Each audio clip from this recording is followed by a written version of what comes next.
So ఈరోజు మీ అందరికీ ఒక డెలికేట్ ఇష్యూ గురించి మాట్లాడతాను. ఈ మధ్య ఒక టెక్ క్యాడెట్ మిస్ అయ్యాడు కదా షిప్లో. సో టెక్ క్యాడెట్స్ ఎందుకు ఎక్కువ మిస్ అవుతున్నారు అంటే, అందరూ అనుకున్నట్టు ఓన్లీ టెక్ క్యాడెట్సే కాదు, రేటింగ్స్ ఇంకెక్కువ మంది మిస్ అవుతున్నారు సీలో. సో కంపారిజన్ ఈ స్టాటిస్టిక్స్ మన డీజీ షిప్పింగ్ వాళ్ళు ఇచ్చిన ఆర్టీఏలో వాళ్ళు ఇచ్చిన ఇన్ఫర్మేషన్ ప్రకారము ఎంతమంది ఎలా చనిపోతున్నారు, లేదంటే ఎంతమంది మిస్ అవుతున్నారు సీలో అన్నది ఇక్కడ చూడొచ్చు మీరు.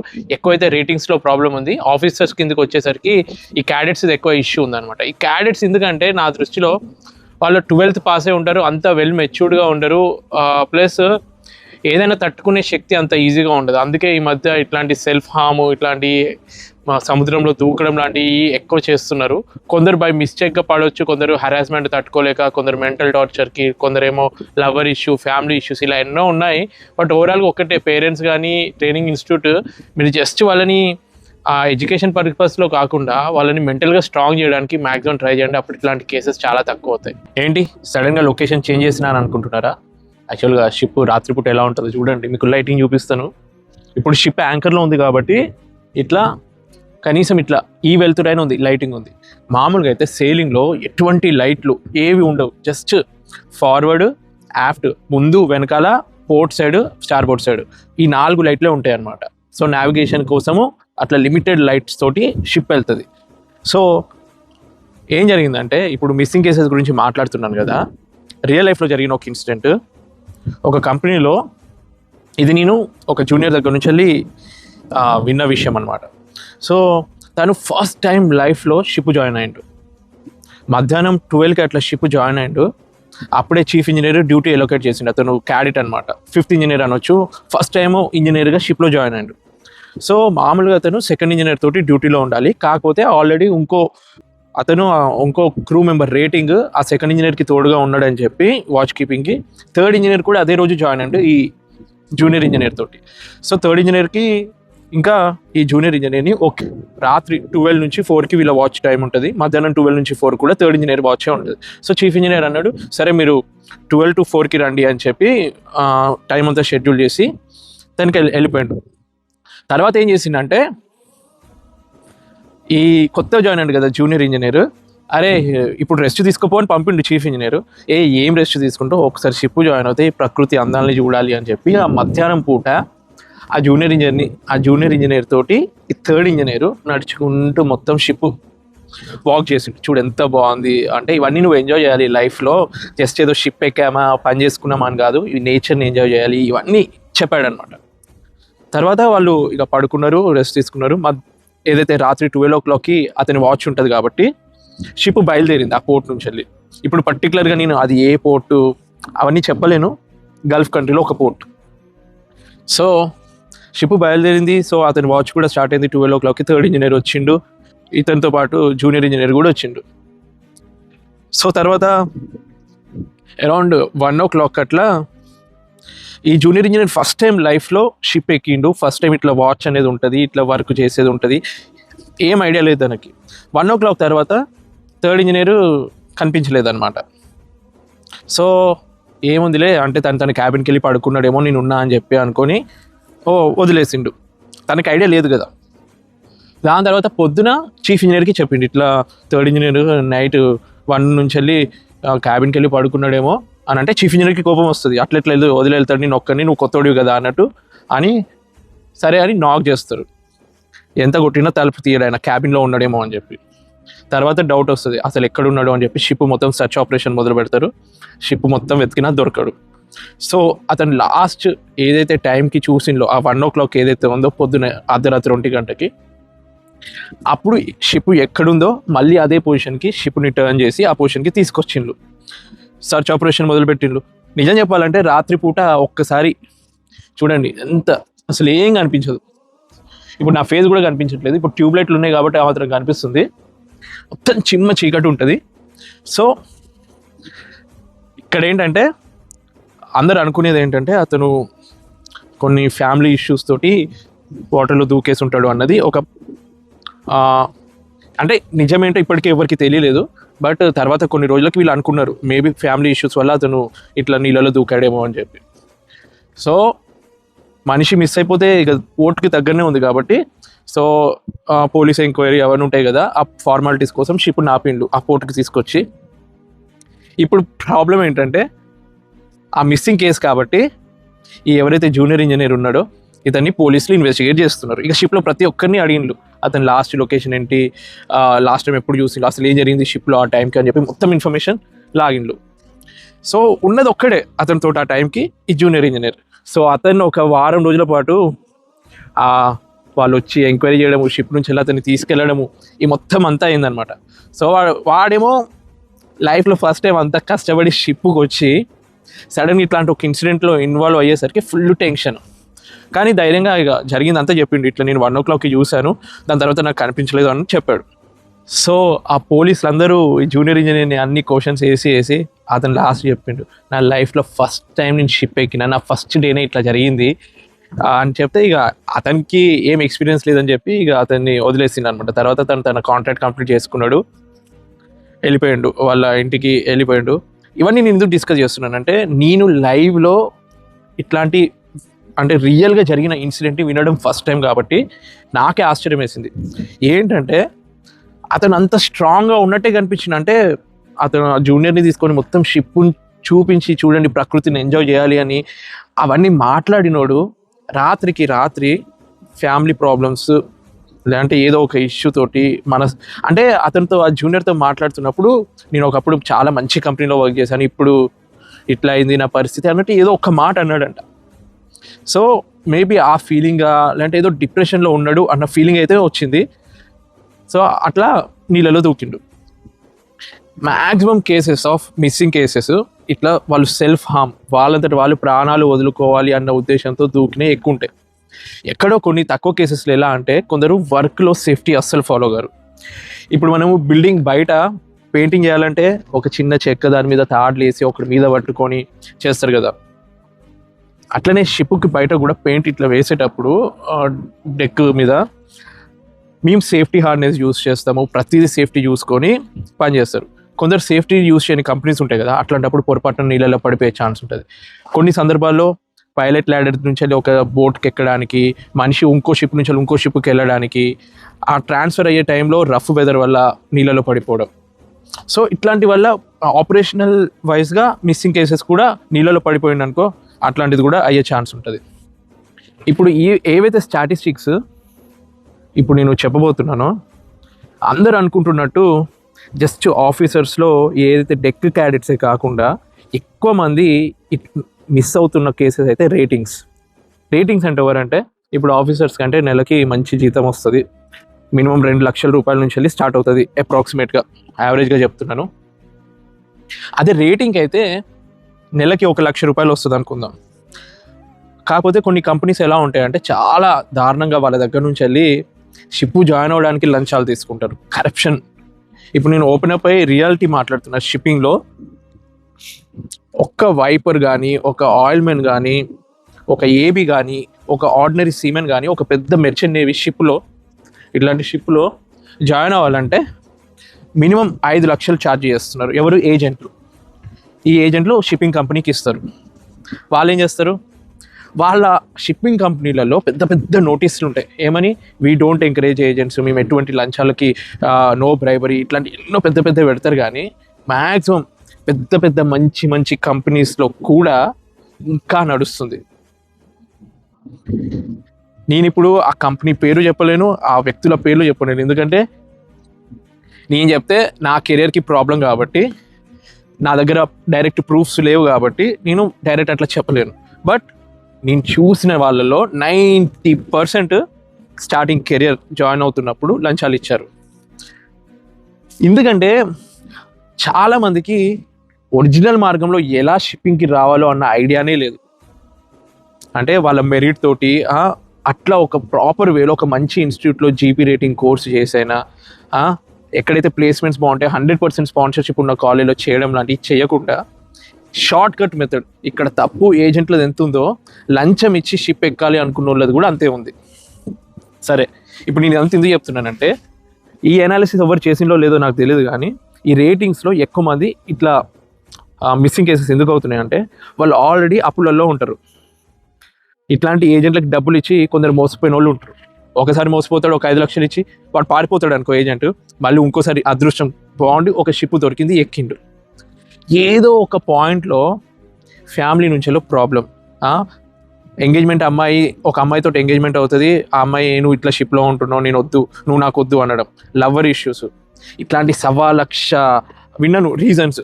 అంటే ఎవరైతే నీళ్ళలో దూకిన వాళ్ళ కేసెస్, సెల్ఫ్ హార్మ్ చేసుకొని ఇట్లా కేసెస్ ఎట్లుంటాయి అంటే వాళ్ళు ఆల్ ఆఫ్ ఎ సడన్ ఎట్లుంటుంది అంటే మొత్తం ఐసోలేట్ అయిపోతారు, జీవితం ఎన్ని ప్రాబ్లమ్స్ ఉన్నాయి, ప్లస్ ఇప్పుడు నాకు నేను నా జీవితమే అనుకున్న నా గర్ల్ ఫ్రెండే నాకు లేదు, మా అమ్మ ఆరోగ్యం బాగాలేదు, మా నాన్న ఆరోగ్యం బాగాలేదు, ఇంట్లో వాళ్ళు ఎవరైనా చనిపోతే ఒకేసారి షిప్లో నేను వెళ్ళలేకపోతున్నాను ఒక బాధ, ఇట్లాంటి డిఫరెంట్ రీజన్స్ ఉంటాయి.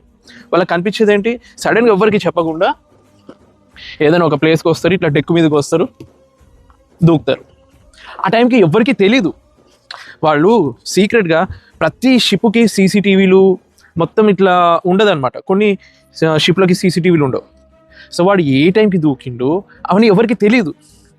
రాత్రిపూట దూకిండు అనుకుందాం, ఇప్పుడు నైట్ 12:30 అయింది, దూకిండు. వాడు మళ్ళీ పొద్దున 8కి డ్యూటీకి రిపోర్ట్ చేస్తునే అంతవరకు ఐడియా ఉండదు. ఇక లాస్ట్కి ఇన్వెస్టిగేషన్ ఎట్లయితుంది, అప్పుడు లాస్ట్కి ఆ అబ్బాయిని ఎవరు చూసిండు ఫస్ట్, అట్లాంటి కేసెస్ అట్లా ఇన్వెస్టిగేషన్ అవుతుంటుంది. ఇది రేటింగ్ గురించి నేను ఎందుకు ఇంత పర్టికులర్గా చెప్పానంటే మ్యాక్సిమం కేసెస్లో రేటింగ్సే ఇట్లా మిస్ అవుతున్నారు. ఎందుకంటే అప్పుల బాధలు, వాళ్ళకు ఉండే కష్టాలు, వాళ్ళకంత ఎక్కువ జీతాలు ఉండవు compare to officers and engineers. So ఇది రేటింగ్స్ మిస్ అవుతున్న కేసెస్ గురించి.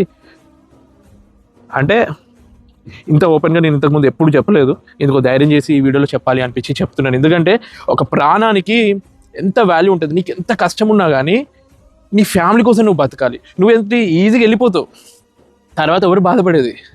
ఇక్కడ మొన్న ఆంగ్లో ఈస్టర్న్ కంపెనీలో ఒక క్యాడెట్ మిస్ అయ్యాడు. ఈ కంపెనీలో ఆల్రెడీ ఇట్లాంటి ఎన్నో కేసెస్ జరిగినాయి ఇంతకుముందు కూడా, ఆయన మారలేదు. ఇక్కడ తప్పవడదు అంటే కంపెనీతో పాటు కొన్ని ఏజెన్సీస్ ఉంటాయి అన్నమాట, మాకు కొన్ని నూసీ అని చెప్పి, వీళ్ళందరూ ఏం చేసిందంటే ఒకసారి ఒక చీఫ్ ఇంజనీర్ హార్ట్ స్ట్రోక్ తోటి షిప్లో చనిపోతాడు. ఏవైతే గోల్డెన్ అవర్స్ ఉంటాయో అవి మిస్ చేస్తారనమాట ఆ కంపెనీ వాళ్ళు. కరెక్ట్ వేలో ఆ చీఫ్ ఇంజనీర్ని టైంకి దింపు ఉంటే, మెడికల్ అసిస్టెంట్ తీసుకుని ఉంటే అతను బతికేటోడు. ఆయన కానీ అతను వీళ్ళు చేసిన తప్పు వల్ల అతను ప్రాణం పోతుంది. తర్వాత తనకు సంబంధించిన బిలాంగింగ్స్ కొన్ని ఉంటాయి కదా, చనిపోయిన తర్వాత కొన్ని ఫాలో అవ్వాలి, అవేమి ఫాలో అవ్వకుండా కొన్ని మిస్టేక్స్ చేసిండ్రు. అంటే ఏవైతే వాళ్ళ సైడ్ ఏమైనా తప్పు ఉంటే దాన్ని కప్పిపుచ్చుకోవడానికి చేయాల్సిన ప్రయత్నాలు అన్నీ చేసిండు. సో దాంతో ఆ చీఫ్ ఇంజనీర్ ఎవరైతే చనిపోయిండో హార్ట్ స్ట్రోక్ తోటి, వాళ్ళ వైఫ్ కంప్లైంట్ చేసింది ఆ కంపెనీ మీద. డీజీ షిప్పింగ్ వీళ్ళకి ఈ ఆంగ్లో ఈస్టర్న్ కంపెనీ లైసెన్స్ని రద్దు చేసిండు. లైసెన్స్ రద్దు చేయడం అంటే ఆ కంపెనీ ద్వారా ఇంకా ఏ ఎంప్లాయీస్ ఎక్కొద్దు అని చెప్పి, ఆ కంపెనీలో ఎక్కొద్దు. సో అది ఆ కంపెనీలో ఎక్కువ మంది షిప్పింగ్ వాళ్ళు ఉంటారు కాబట్టి, సో ఆ వర్కర్స్ అందరూ ఏం చేసిందంటే సీమెన్ వాళ్ళ నూసీ ఆర్గనైజేషన్కి సంతకాలన్నీ పెట్టి ఎట్లయినా డీజీ ఆర్పిఎస్ఎల్ నెంబర్ ఏదైతే క్యాన్సిల్ అయిందో అట్లా క్యాన్సిల్ అవ్వద్దు, ఏమైనా చేయండి అని అంటే వాళ్ళు చేసిన ఫోర్స్కో దేనికో కానీ మళ్ళీ డీజీ షిప్పింగ్ వాళ్ళకి లైసెన్స్ ఇచ్చిండ్రు. ఏం కాదు మీరు చేసుకోండి అని చెప్పి. ఇక్కడ తప్పవడిది వాళ్ళ స్వార్థం చూసుకున్న సీఫేరర్స్ ఇది కూడా ఉంది కదా. ఏమైతే ఏంటి, వాడు పోతే ఏంటి, మాకేంటి, నాకు జాబ్ ఉంటే చాలు అని స్వార్థం చూపించిండు. కాబట్టి ఇప్పుడు మళ్ళీ అదే కంపెనీలో ఇట్లాంటి ఒక మిస్సింగ్ క్యాడెట్ కేసు. ఇప్పటికీ అతని బాడీ దొరకలేదు. వాళ్ళు ఫస్ట్ రిలీజ్ చేసిన ఏదైతే ఉంటుందో మీ కొడుకు మిస్ అయిపోయిండు అని ఏదైతే కంపెనీ వాళ్ళ పేరెంట్స్కి పంపుతారో అందులో ఏం చెప్పిందంటే మీ కొడుకుకి సర్వ్ చేయడానికి జిఎస్ రూమ్కి వెళ్ళి టిఫిన్ కూడా సర్వ్ చేసిండు, అప్పుడు సర్వ్ చేస్తున్నప్పుడు కూడా క్యాబిన్లో లేడు, సీసీటీవీలో మార్నింగ్ ఈ టైంకి కనిపించిండు లాస్ట్ అన్నట్టేవో చెప్పిండు ఫస్ట్ లెటర్లో. నాకు అక్కడే డౌట్ వచ్చింది. ఫస్ట్ ఆఫ్ ఆల్ క్యాడెట్ రూమ్కి ఏ జిఎస్ వెళ్ళి ఫుడ్ సర్వ్ చేయడం, అందరు కలిసి మెస్ రూమ్లో తింటారు, ఆఫీసర్స్కి సపరేట్గా ఈ క్రూకి సపరేట్గా. బట్ ఎందుకు జిఎస్ అతని రూమ్కి వెళ్ళిండు అని ఒక డౌట్ వచ్చింది. మళ్ళీ సెకండ్ రిలీజ్ చేసిన లెటర్లో వాళ్ళు మెన్షన్ చేసింది ఏంటంటే ఆ అబ్బాయి వాళ్ళ అమ్మతో మాట్లాడినప్పుడు అంటే ఏదో హెల్త్ ఇష్యూ తోటి అతను ఫుల్ డిసప్పాయింట్ అయిపోయాడు, అందుకే అతని కేర్ తీసుకోవడానికి జిఎస్ని రూమ్కి పంపి టిఫిన్ తిన్నాడా లేదా అని చెప్పి అట్లా వెతకడానికి అన్నట్టు ఏదో వాళ్ళు ఇంకో లెటర్ పంపిండు. బట్ ఈ లెటర్ ఫస్ట్ లెటర్ రిలీజ్ చేసినప్పుడు ఇవన్నీ మెన్షన్ చేసి ఉండొచ్చు కదా, గ్యాప్ ఇచ్చి మళ్ళీ సెకండ్ లెటరు. సర్లే, ఇప్పటికీ దాని గురించి మనం ఏమి డౌట్ పడాల్సిన అవసరం నాకు లేదు, అది పెద్ద వాళ్ళు చూసుకునే పని. బట్ అతనైతే ఇప్పటికీ దొరకలేదు కాబట్టి దాని ఉద్దేశం ఏంటి, 10 days నుంచి సముద్రంలో పడి దొరకకపోతే దాని మీనింగ్ ఏంటి, వాళ్ళ పేరెంట్స్ పరిస్థితి ఏంటి, ఇవన్నీ షిప్పింగ్ కంపెనీకి అంత పట్టవు. బిజినెస్ జరుగుతుందా, అంతే. ప్రాణాలకి వాల్యూ మ్యాక్సిమం లేదు. చెప్పుకుంటూ పోతే ఎన్నో రీజన్స్ ఉంటాయి. నా వరకు నేను పనిచేస్తున్న షిప్లో నా డిపార్ట్మెంట్కి సంబంధించినంత వరకు వాళ్ళు సైకలాజికల్గా ఎంత స్టేబుల్గా ఉన్నారు అన్నది కూడా నేను అబ్జర్వ్ చేస్తాను. ఎందుకంటే యాజ్ అ డిపార్ట్మెంటల్ హెడ్గా వాళ్ళకేమన్నా అయితే అఫ్కోర్స్ నా మీద కూడా ఒక బ్లేమ్ లాగే అనిపిస్తుంది. కాబట్టి వాళ్ళ మెంటల్ స్టేటస్ని అబ్జర్వ్ చేసుకుంటూ వాళ్ళకి ఒకవేళ వాళ్ళు వీక్ హార్టెడ్ అంటే వాళ్ళతో ఫ్రెండ్లీగా ఉండి ఏం కాదులే అన్నట్టు ఒక ధైర్యం ఇచ్చేటట్టు అట్లాంటి కల్చర్ కొందరి దగ్గర ఉండదు, కొన్ని నేషనాలిటీస్ దగ్గర ఉండవు. కొందరు సాడిస్ట్ నా కొడుకులు, సైకో నా కొడుకులు షిప్పింగ్లో ఉంటారు. ఎందుకంటే ఈ సైకోలను ఎందుకు అంటున్నాను అంటే మెయిన్గా ఏజ్ ఎక్కువైన వాళ్ళలో ఇంట్లో పెళ్ళాం పెట్టే టార్చరు భరించలేక అమ్మో పెళ్ళాన్ని విడిచిపెట్టి నేను షిప్కి వద్దాము, ఇక షిప్పులో వాడి ప్రతాపం అంతా చూపించేటోళ్ళు కొందరు ఉంటారు. అంటే ఇంట్లో ఏం పీకలేని వాడు షిప్పుకి వచ్చి అందరి మీద ప్రతాపం చూపించేటోళ్ళు ఇట్లాంటి ఏదో ఎక్కువ మంది ఉంటారు షిప్లలో. కొందరు ఉంటారు, ఒకప్పుడైతే చాలా మంది ఉంటుంది, ఇప్పుడైతే కొందరు చేంజ్ అయ్యారు. బట్ అట్లా ఉండకుండా వాళ్ళతో ఫ్రెండ్లీగా ఉండి ఎక్కడో వాడు ఫ్యామిలీకి దూరంగా షిప్లో పనిచేయడానికి డబ్బుల కోసం వచ్చిండు కాబట్టి వాడికి వర్క్ నేర్పండి, వాడికి స్ట్రాంగ్గా ఉండేటట్టు వాళ్ళకి ఒక అట్మాస్ఫియర్ని క్రియేట్ చేయండి. ప్లస్ మెయిన్గా ఏంటంటే ట్రైనింగ్ ఇన్స్టిట్యూట్లలో కూడా ఒక సైకియాట్రిస్ట్ని కూడా పిలిపించి మెంటల్గా వాళ్ళు స్ట్రాంగ్ అయ్యేటట్టు కూడా క్లాసెస్ తీసుకోండి. అండ్ ఈ షిప్పింగ్ అన్నది అందరికీ సెట్ అయ్యే ఫీల్డ్ కానే కాదు. మీరు ధైర్యవంతులు, ఏదైనా ఫేస్ చేయగలరు, ఫ్యామిలీకి దూరంగా ఉండగలరు, ఒకవేళ ఇంటర్నెట్ లేకపోయినా మీరు ఉండగలరు. ఇంట్లో వాళ్ళకి ఏదైనా ఆపద వచ్చినప్పుడు మీరు షిప్లోనే ఉండాల్సిన పరిస్థితి వస్తుంది అని యాక్సెప్ట్ చేయగలిగితేనే షిప్కి రండి. బయట కొందరు మెర్చెంట్ నేవీ గురించి మేము మెర్చెంట్ నేవీలో జాయిన్ అయ్యి కార్లు కొన్నాం తెలుసా, పెద్ద పెద్ద బైకులు కొన్నాం తెలుసా అని సోకులు పడుతూ చూపిస్తూ ఉంటారు. నేను ఇప్పటివరకు అట్లా ఎప్పుడు చూపించలేదు. హార్డ్ రియాలిటీ చాలా దారుణంగా ఉంటుంది. మేము వేసుకున్న బాయిలర్ సూట్స్ మొత్తం నల్ల నల్లగా, ఈ చేతులన్నీ నల్ల నల్లగా అయ్యి, ఈ చేతులు కూడా ఎట్లుంటాయి అంటే అప్పుడప్పుడు చెప్పకూడదు కానీ ఇంజనీర్స్ టాయిలెట్ వెళ్ళాలి అనుకుంటే ముందు మొత్తం చేతులంతా వాష్ చేసుకొని వెళ్ళాల్సినంత పరిస్థితి ఉంటుంది. మామూలుగా టాయిలెట్ అయిన తర్వాత చేతులు వాష్ చేసుకుంటారు కదా, అట్లుంటుంది పరిస్థితి. ఒక్కటి, మీరు తొందరపడి సముద్రంలో దూకితే ఆ బాడీ మ్యాక్సిమం దొరకదు. దొరికినా ఒక 10-12 రోజుల తర్వాత దొరుకుతుంది. ఎంత డీకంపోజ్ అయి ఉంటుంది. మళ్ళీ ఆ బాడీని ప్యాక్ చేసి మన కంట్రీకి రావడానికి 1 నెల రోజులు పట్టవచ్చు. కోవిడ్ టైంలో అయితే ఒక మనిషి షిప్లో పొరపాటున చనిపోతే వాళ్ళ దేశానికి వాళ్ళ ఊరికి వెళ్ళడానికి 5-6 నెలలు పట్టిందంటే అర్థం చేసుకోండి. ఒక మనిషి బతుకున్నప్పుడు కన్నా చచ్చిన తర్వాత ఇంకా టార్చర్ వేరేలా ఉంటుంది ఆ బాడీ వాళ్ళ ఏరియాకి వెళ్ళడానికి. నేను ఇప్పుడు ఇంత వీడియో పెట్టినా కదా, ఈ మొత్తం వీడియోలో కొందరు కామెంట్లు పెడతారు. ఎవరు ఆంగ్లో ఈస్టర్న్లో పనిచేసే వాళ్ళు కొందరు పెట్టే ఛాన్స్ ఉంది. మీ కంపెనీ అంటే మీకు చాలా ప్రేమ ఉండొచ్చు, బట్ హార్డ్ రియాలిటీ యాక్సెప్ట్ చేయండి. అండ్ మోర్ ఓవర్ కంపెనీని ఎప్పుడు ప్రేమించకండి, మీ వృత్తిని ప్రేమించండి. అంతేగాని తొక్కలో కంపెనీలను ప్రేమిస్తే ఏం రాదు మీకు. సో ఇప్పటివరకు క్యాడెట్ల గురించి, ఒక థర్డ్ ఇంజనీర్ గురించి కూడా చెప్పాను కదా, ఒక జూనియర్ ఇంజనీర్ థర్డ్ ఇంజనీర్తో జాయిన్ అయినప్పుడు తను ఎట్లా చేసుకున్నాడు అని చెప్పి. Even master, chief officer, chief engineer, second engineer వాళ్ళకు కూడా ప్రతి మనిషి అన్నకు ప్రాబ్లమ్స్ ఉంటే వాళ్ళలో కూడా కొన్ని కేసెస్ ఉన్నాయి అనుకోండి, ఇట్లాంటి మిస్సింగ్ కేసెస్, బట్ చాలా తక్కువ. సో ఇంత మాట్లాడి నేనైతే మెర్చెంట్ నేవీ పెద్ద షిప్లలో జరిగిన ఈ మిస్సింగ్ కేసెస్ గురించి మాట్లాడినా. మన దగ్గర ఎక్కువ మంది ఇట్లా మిస్ అవుతున్న కేసెస్ అంటే ఫిషింగ్ వెజల్స్లో కూడా ఉన్నారు.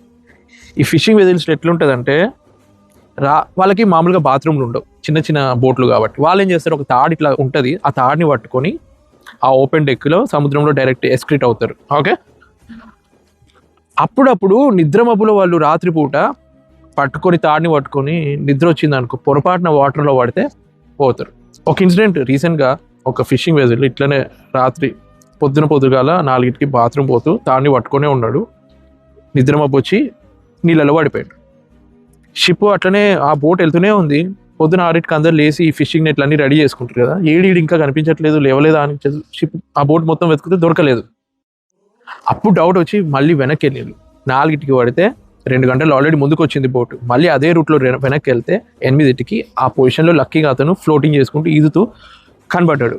అతను వెంటనే బోట్లోకి లాగి అతనికి ఆ రోజు మొత్తం రెస్ట్ ఇచ్చిండు. అది నిజంగా అదొక అద్భుతమనే చెప్పాలి. మామూలుగా అంటే కొన్ని ఏరియాస్లో చల్ల వాటర్ ఉంటుంది కాబట్టి ఆ టెంపరేచర్ గడ్డగట్టుకుపోయి ఆ హైపోథెర్మియా ఇవన్నీ చనిపోయే ఛాన్సే ఎక్కువ ఉంటుంది. ప్లస్ అంత ఎనర్జీ ఉండదు మ్యాక్సిమం. కొందరికి టెక్నిక్ తెలియక సముద్రంలో మొత్తం ఈదుతూ చేతులు కాళ్ళు ఆడిస్తే ఎనర్జీ మొత్తం వేస్ట్ చేసుకుంటూ అంతసేపు ఉండలేరు. ప్రొఫెషనల్ వాళ్ళు ఏం చేస్తారంటే సముద్రంలో ఈజీగా ఫ్లోటింగ్ చేసుకుంటూ ఎక్కువ కాలు చేతులు ఊపకుండా బాడీని ఇట్లా తలని ఇట్లా మీదికి పెట్టి ఉంటే ఆ ఎనర్జీ సేవ్ అవుతుంది, ఎక్కువసేపు ఉండొచ్చు. అతను ఎంత ధైర్యవంతుడు అంటే 4 గంటలు ఎట్లయినా వాళ్ళు వస్తారు అన్న ఒక నమ్మకం ఉంది చూడు, అది అతన్ని కాపాడింది. సో అతను లక్కీగా బతికిండు. ఇంకొన్ని కేసెస్ ఎట్లుంటాయంటే ఫిషింగ్ బోట్లు కొన్ని యాంకర్ వేసి ఉంచుతారు ఫిషింగ్ చేస్తున్నారు. ఒకసారి ఏమైందంటే ఒక పెద్ద బోటు వీళ్ళు వేసిన యాంకర్ని ఇట్లా తాక్కుంటే వెళ్ళిపోయింది అనమాట. సో సడన్గా వీళ్ళకి తెలియదు అట్లా దగ్గరలోనే పెద్ద షిప్ ఉందని చెప్పి అది వెళ్ళిపోతున్నప్పుడు వాళ్ళ యాంకర్ ఒకేసారి ఆ బోట్ టచ్ అయ్యేసరికి ఆ ఫిషింగ్ బోటు ఒకేసారి ఇట్లా ఊగేసరికి ఒక ఆయన నీళ్ళలో పడిపోయాడు. అతను ఏదో మామూలుగా ఒక పోర్ట్లో పని చేసుకునేటోడంట, ఏదో లీవ్ ఉందని చెప్పి 2 days ఒకసారి ఫిషింగ్ బోట్ ఎక్కుదామని ఎక్కిన అతనికి ఇట్లా జరిగింది. తర్వాత వీళ్ళది ఏముంటుంది, ఒక ఫిషర్మెన్ చనిపోయిందంటే వీళ్ళకి పెద్ద పెద్ద గవర్నమెంట్ దగ్గర నుంచి వెళ్ళి అంతేమి రావు. మనకంటే ఇన్సూరెన్స్లు మనం ఓన్గా చేసుకుంటాం కాబట్టి ఏదో ఉంటుంది, కానీ వాళ్ళకి తర్వాత వాళ్ళే అయ్యో మీ వల్లనే వాళ్ళ ప్రాణం పోయింది అది అని చెప్పి వాళ్ళు ఏదో సెటిల్మెంట్ 5-6 లక్షలకు చేసుకుంటారే కానీ మ్యాక్సిమం వాళ్ళకి మనం అనుకున్నట్టు కోట్లు ఏం రావు ఇన్సూరెన్స్. ఇది హార్డ్ రియాలిటీ ఆఫ్ సముద్రపు హీరోస్ ఈ మెర్చెంట్ నేవీలో అండ్ ఫిషింగ్ బోట్లలో. ఒక్కటే నేను చెప్పేది, నేను పెద్ద వేదంతా మాట్లాడుతున్నా అనుకోకండి, లాంగ్ అయిపోయింది వీడియో నాకు తెలుసు. బట్ మనిషి ఏ టైంలోనూ ధైర్యం కోల్పోవద్దు. అదేదో పాట ఉంటుంది కదా, నడిపించు నానావా నడి సంద్రం ఉన్న ఓ దేవా. ఈ ఎవరో జోక్గా మనం మ్యాక్సిమం పాడుతూ ఉంటాం, కానీ నిజమే కదా, మనకి మన మీద నమ్మకం ఉండాలి. దేవుడు ఏదో విధంగా ఏదో రూపంలో వచ్చి మనల్ని కాపాడుతాడన్న నమ్మకం ఉండాలి. ఒకవేళ పొరపాటున సముద్రంలో పడిపోతే. ప్లస్ ఎవరైతే నీళ్ళలో దూకే ముందు ఒక్కసారి మీ ఫ్యామిలీ గురించి ఆలోచించండి, అప్పుడు ఈ తప్పు మీరు చేయరు. ఎనీవే, మీకు ఇంకేమన్నా డౌట్స్ కానీ ఏమన్నా సలహాలు ఉంటే కామెంట్ బాక్స్లో మెన్షన్ చేయండి. See you. ఇన్ని మిస్సింగ్ కేసెస్ అవుతున్నాయి. కొత్తగా ఏదైనా టెక్నాలజీ తోటి వాళ్ళ చేతికి GPS డివైస్, బ్లూటూత్ డివైస్ షిప్లో ఉన్నంతసేపు అది వేసుకునే ఉండాలి. పొరపాటున ఇట్లా సముద్రంలో పడిపోతే అది యాక్టివేట్ అయ్యి షిప్ నుంచి వాళ్ళు దూరం వెళ్ళిపోతున్నారన్న సిగ్నల్ వస్తే వాళ్ళని ఈజీగా కనిపెట్టవచ్చు కదా. ప్రతి షిప్లో CCTV అన్ని ఏరియాస్ కవర్ అయ్యేటట్టు ఇట్లాంటి మెజర్స్ తీసుకుంటే కొన్నైనా ఇట్లాంటి కేసెస్ తగ్గే ఛాన్స్ ఉంటుంది. ఈ వీడియో జస్ట్ మెర్చెంట్ నేవీలో కానీ ఫిషింగ్ వెజల్స్లో చేస్తున్న వాళ్ళ కోసమే కాకుండా జనరల్గా కూడా మనలో ఎవరు ఇట్లాంటి తప్పుల నిర్ణయాలు తీసుకొని మీ ఫ్యామిలీని బాధ పెట్టకండి. ఎన్నో వీడియోస్ చేశాను, బట్ ఈ వీడియో నాకు చాలా సాటిస్ఫాక్షన్ ఇచ్చింది. ఒక మంచి మెసేజ్ తోటి మీ ముందుకు వచ్చాను. ఇలాంటి వీడియోస్ని తప్పకుండా మీ ఫ్రెండ్స్ అండ్ ఫ్యామిలీ మెంబర్స్కి షేర్ చేయండి. Please subscribe to Raj Adviti.